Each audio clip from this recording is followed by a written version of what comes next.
C'est une première dans le Cantal. Dans ce département, l'association des maires et les chambres consulaires du Cantal ont organisé un salon au prisme d'Aurillac, rassemblant entreprises, maires et représentants de collectivités. Le but, démontrer le dynamisme du Cantal.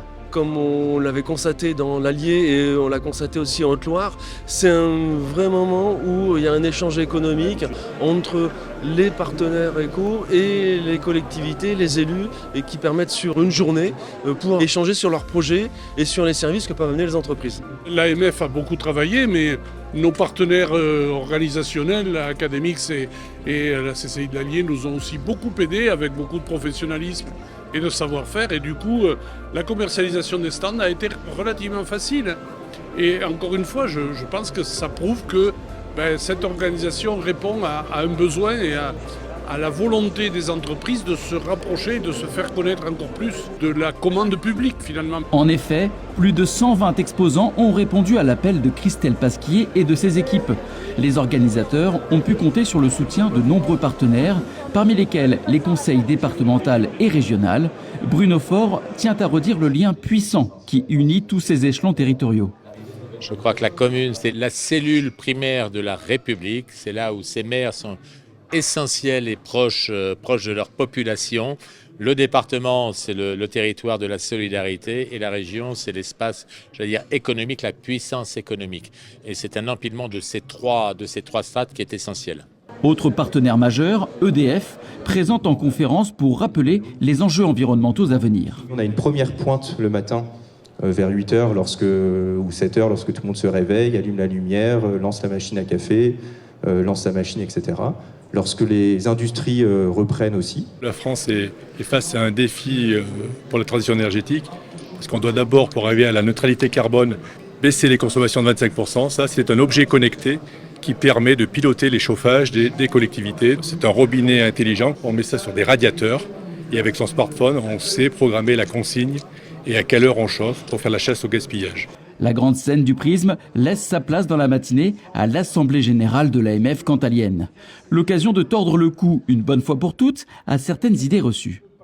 Aujourd'hui, on est attaqué, très clairement, puisqu'on nous stigmatise en nous faisant porter la responsabilité de l'endettement de la France, alors que sur les 155 milliards d'accroissement de la dette, il y en a 5 milliards pour les collectivités locales. Donc il ne faudrait pas que ça se traduise par une baisse et une contrainte financière qui soit insupportable pour nos budgets. 70% de l'investissement local, ce sont les collectivités territoriales. Donc ça, on va en parler parce que voilà, nous sommes à l'équilibre. On crée de la dette, mais pour investir, pas pour fonctionner.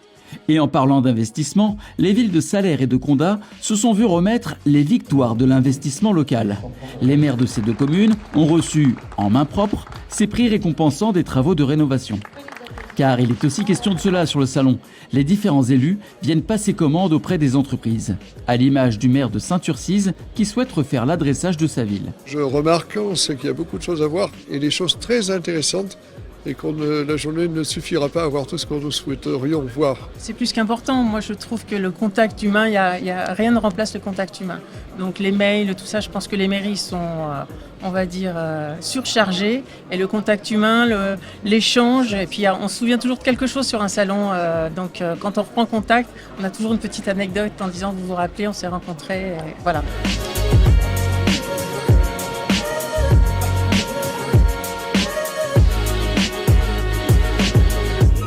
Pour beaucoup de commandes, ça permet aux entreprises d'avoir du travail. Et puis ce qu'on espère aussi, c'est que nos entreprises du territoire, qui vivent sur ce territoire, à partir de là, auront aussi plus de commandes. Qui a dit qu'il faisait toujours froid dans le Cantal ? Sous un soleil radieux, les visiteurs étaient invités à se rendre dehors pour découvrir les artisans du territoire.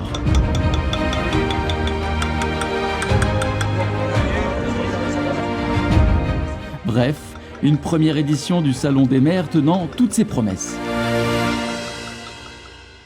Quand on a envisagé de faire ce salon des maires, on ne s'attendait pas à ça au niveau de l'AMF. On s'est dit on va essayer d'organiser quelque chose avec les entreprises, avec les partenaires, les collectivités. Mais l'ambition, elle a grandi petit à petit. Et aujourd'hui, je pense qu'on peut être fier de ce qu'on a fait aujourd'hui parce que c'est de qualité. Il y a eu beaucoup de monde. Les collectivités, les entreprises ont répondu présentes. Et du coup, ça a été un vrai succès pour tout le monde. Et tout le monde est ravi, j'ai l'impression. On pourrait même dire qu'avec cette organisation bien orchestrée où rien ne cloche, il y a fort à parier que le salon sera certainement renouvelé.